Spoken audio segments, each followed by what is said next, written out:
प्यारे विद्यार्थियों, आज हम पढ़ेंगे कक्षा 8 के अध्याय नंबर 7 घन और घनमूल के बारे में।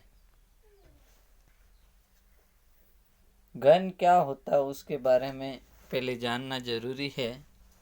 घन वह आकृति होती है जिसमें 3 विमाएं होती है और ठोस आकृति होती है जिसमें लंबाई, चौड़ाई और ऊंचाई जो आपको चित्र में दिखाई दे रहा है, जिसमें लंबाई, चौड़ाई और ऊंचाई दे रखी है।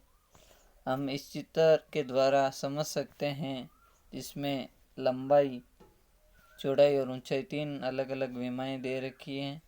आपने देखा होगा घन की आकृति जो आप सांप सीढ़ी खेलते हैं उसमें जो पासा होता है वो घन की आकृति का होता है, जिसमें लंबाई, चौड़ाई और ऊंचाई तीनों ही समान होती है।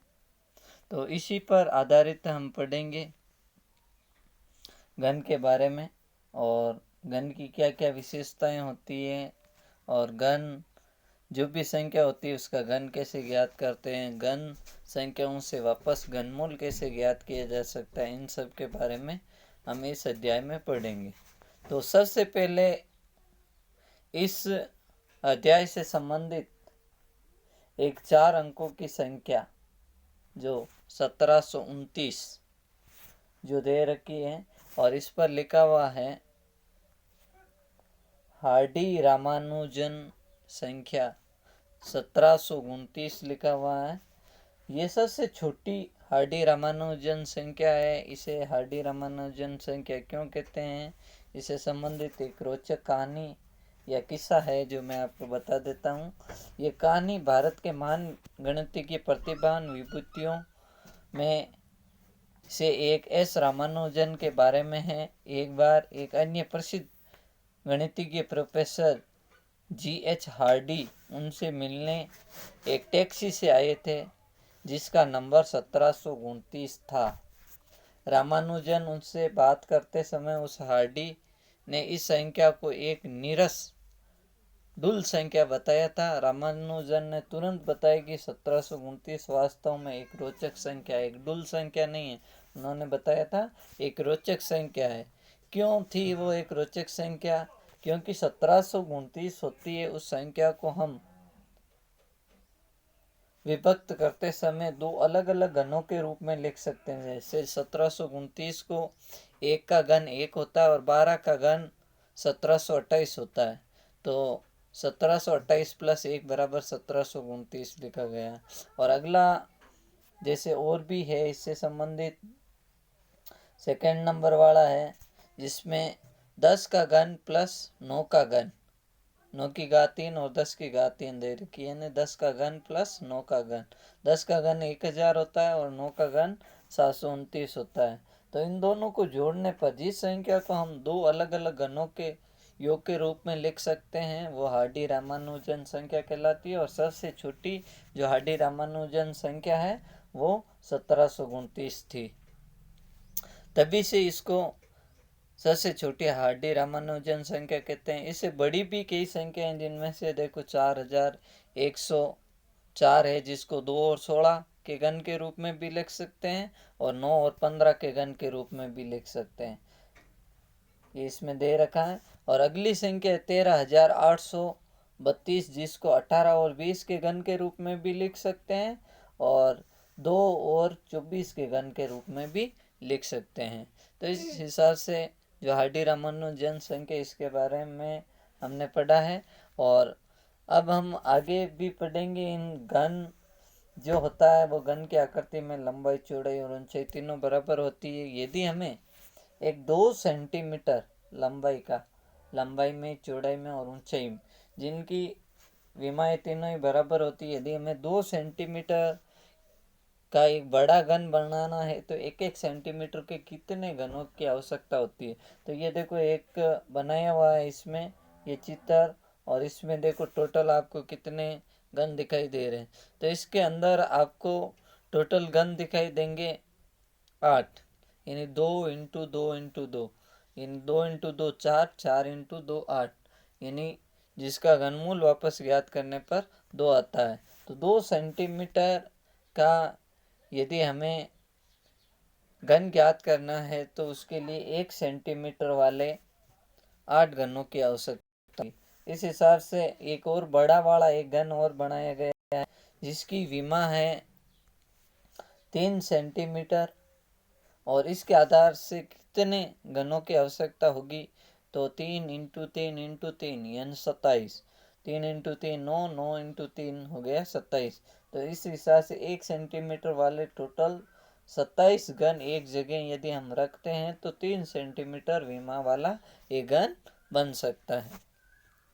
इस हिसाब से भी हम ज्ञात कर सकते हैं आगे की भी संख्या।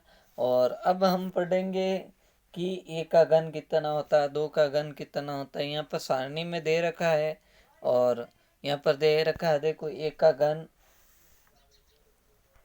इसमें दे रखा है 1 की घात 3 यानी 1 × 1 × 1, 1 को 3 बार गुणा किया तो 1 ही आया। और फिर 2 का घन दे रखा 2 × 2 × 2 8 हो चुका है। इसी तरह से 3 का घन दे रखा है इसमें 3 × 3 × 3 27 हो गए। इसी तरह से 4 का घन 64 हो जाता है, 5 का 125 हो जाएगा, 6 का हो जाएगा 216, इसी तरह से 7 का हो जाएगा 343, और 8 का हो जाएगा 512, और इसी तरह से 9 का हो जाएगा 729, और 10 का हो जाएगा 1000। इस हिसाब से हम घनों के बारे में पढ़ सकते हैं। ये 10 तक का दे रखा है, इससे आगे की भी सारणी 11 से 20 तक की आपको दे रखी है, जिसमें 11 का दे रखा है, 12 का भी दे रखा है, 13 का भी दे सका। इस हिसाब से टोटल 20 तक का दे रखा है। 20 का घन होता है 8000। तो इस हिसाब से हम 20 तक का हम याद कर सकते हैं और घनों के बारे में हम याद कर सकते हैं इस हिसाब से। अब आगे हम जब घन पूर्ण घन संख्या है कि नहीं है कैसे पता लगाएंगे, या जो घन संख्या होती है उनको विषम संख्याओं के रूप में कैसे लिखा जा सकता है। जैसे 8 को लिखना है तो हम विषम संख्याओं के रूप में कैसे लिख सकते हैं, यानी 2 के घन को हम लिख सकते हैं 3 + 5। इसी तरह से यदि हमें 3 के घन को लिखना है तो अगली संख्या हो जाएगी 7, 9 और 11। इसी तरह से यदि 4 को लिखना, ये देखो इसमें दे रखा है 2 के घन को लिखा हुआ 3 + 5, ये 3 के घन को लिखा हुआ 7 + 9 + 11 विषम संख्याओं के योग के रूप में लिखा हुआ है। इसी तरह से यदि 4 के घन को लिखना है तो 13 + 15 + 17 + 19 टोटल हो जाएगा 64, और इसे लिखते हैं 4 की घात 3। और इसी तरह से यदि 5 की घात 3 को लिखना तो 21 + 23 + 25 + 27 + 29, यानी विषम संख्याओं का योग होना चाहिए। आगे से आगे की विषम संख्याओं का योग करके हम इनको लिख सकते हैं। ये टोटल हो जाएगा 125। इस हिसाब से इनको जोड़कर हम लिख सकते हैं विषम संख्याओं के घन के रूप में। और ये था, देखो जैसे इसका लिखना है, जैसे 6 की घात 3 को लिखना है तो हम कैसे लिखेंगे विषम संख्याओं के रूप में। यदि 2 की घात 3 को लिखना है तो कैसे लिखेंगे, इनको आप उदाहरण के रूप में कर सकते हैं। और आगे जैसे दे रखा है सेकेंड नंबर पार्ट में दे रखा है इनके प्रतिरूप आपको तैयार करना विषम संख्याओं के रूप में। और आगे वाला ये जो दे रखा है ना घन और उनके अभाज्य गुणनखंड, तो अभाज्य गुणनखंड के रूप में लिखना है। जैसे 4 है तो 4 को हम लिख सकते हैं 2 × 2, 2 × 2 4 हो जाता है। तो यदि 4 के घन को लिखना है तो 64 के आपको क्या करने पड़ेंगे, अभाज्य गुणनखंड। तो मैं यहाँ पर आपको 64 के अभाज्य गुणनखंड करके बता रहा हूँ। 2 का भाग देंगे 64 में, 2 का भाग देंगे फिर 32 आ जाएगा, फिर 2 का भाग देंगे 16 आ जाएगा, फिर 2 का और भाग देंगे 8 आ जाएगा, फिर 8 में हम और 2 का भाग देंगे 4 आ जाएगा, फिर 4 में और 2 का भाग देंगे फिर 2 आ जाएगा, 2 में एक बार। इस हिसाब से 2 को 1 2 3 4 5 6 बार लिखना। तो ये यहाँ पर लिखा हुआ 2 को देखो 6 बार लिखा हुआ, 2 into 2 into 2 into 2 into 2 into 2, 6 बार लिखा हुआ, यानी 2 की घात 3 मल्टीप्लाई 2 की घात 3। यदि हमें घनमूल वापस ज्ञात करना तो हम लिखेंगे इसको 4 की घात 3, और यदि हमें 4 का घन ज्ञात करना तो हम लिखेंगे 2 को 6 बार मल्टीप्लाई करेंगे, यानी 64 हो जाएगा। इसी हिसाब से यदि हमें 6 की घात 3 को लिखना है तो यहाँ पर लिखा हुआ 2 की घात 3 बार भी है, 3 की घात भी 3 बार, इस हिसाब से लिखे। यदि 15 को लिखना है तो इसमें दे रखा 3 की घात 3 5 की घात 3। और इसी तरह से यदि हमें आगे की भी संख्या लिखनी है तो हम लिख सकते हैं इस हिसाब से, 2 की घात 3 2 की घात 3 2 की घात 3। इस हिसाब से ये देखो 12 की घात 3 को भी लिखा हुआ। तो इस हिसाब से हम अभाज्य गुणनखंड कर सकते हैं किसी भी संख्या का। तो अभाज्य गुणनखंड करना बहुत ही सरल है। इसी हिसाब से आपके एक उदाहरण के द्वारा समझाया गया है कि देखो ये 216 के अभाज्य गुणनखंड यहाँ पर किए हुए हैं, 216 के। ये देखो हमने अभाज्य गुणनखंड कर रखा है। इसमें 2 का भाग दिया 216 में 108 बार, फिर 2 का भाग दिया 54, फिर 2 का भाग दिया 27, फिर 3 का भाग दिया 9, फिर 3 का भाग दिया 3, 3 का भाग दिया 1। तो इसको हम लिख सकते हैं 2 की घात 3 मल्टीप्लाई 3 की घात 3। तो इस हिसाब से हम इसको लिख सकते हैं। यदि हमें इसका घनमूल यदि ज्ञात करना तो हम एक एक अक्षर लेंगे, 2 मल्टीप्लाई 3, यानी 3 के जोड़े से एक संख्या लेनी, 2 3 3 का एक जोड़ा बन रहा है, इस जोड़े से एक संख्या लेनी, 3 3 का एक जोड़ा बन रहा है, इसी जोड़े से एक एक संख्या लेनी, यानी 2 मल्टीप्लाई 3, 3 दूनी हो जाता है 6। इस हिसाब से इसका घनमूल ज्ञात कर सकते हैं। तो 216 का घनमूल हो जाएगा 6। इस हिसाब से हम किसी भी संख्या का घनमूल ज्ञात कर सकते हैं। देखो यहाँ पर सब बताए गए हैं। इसी हिसाब से जैसे हमें आगे की संख्या में, जैसे कि 729 का यदि हमें घनमूल ज्ञात करना है तो 729 है, उसको हमें लिखना पड़ेगा अभाज्य गुणनखंड के रूप में। तो 729 यानी 3 की घात 3 मल्टीप्लाई 3 की घात 3, यानी इसको जब हम लिखेंगे 3 मल्टीप्लाई 3, 3 इंटू 3 यानी 9 हो जाएगा। यदि हमें इसका घनमूल ज्ञात करना है तो 9 हो जाएगा। और यदि हमें इसका और भी कई संख्या है, हमें पता करना है कि पूर्ण घन संख्या है कि नहीं है, तो उसका भी हम आसानी से पता लगा सकते हैं। कैसे पता लगा सकते हैं? उस संख्या का आपको अभाज्य गुणनखंड करना है, और अभाज्य गुणनखंड करने के बाद जैसे ये 500 है, यहाँ पर 500 लिखा हुआ है, और इसको चेक करना है कि ये एक पूर्ण घन संख्या है कि नहीं। तो इसको करने के लिए हमें पहले 500 के अभाज्य गुणनखंड करना है। यहाँ पर 5 का तो जोड़ा बन गया लेकिन 2 का जोड़ा नहीं बना, तो 3 संख्याओं का जोड़ा बनना जरूरी। यदि 2 की भी 3 डिजिट होते और 5 के भी 3 डिजिट होते तब तो ये पूर्ण घन संख्या थी, नहीं तो ये नहीं है। इसमें दे रखा देखो, इसीलिए 500 एक पूर्ण घन संख्या नहीं है, क्योंकि 5 का इसमें जोड़ा बन रखा है ये, लेकिन इस 2 का जोड़ा नहीं बन रखा।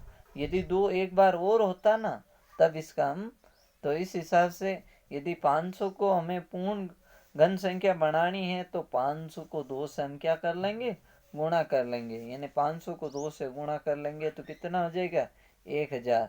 यानी 500 को 2 से गुणा करने पर जो संख्या प्राप्त होती है वो 1000 है, और 1000 एक पूर्ण घन संख्या है। इस हिसाब से हम और भी संख्याओं का पता लगा सकते हैं कि पूर्ण घन संख्या है कि नहीं। जैसे इस उदाहरण में दे रखा है क्या 243 एक पूर्ण घन संख्या है, तो हमने इसके अभाज्य गुणनखंड किए।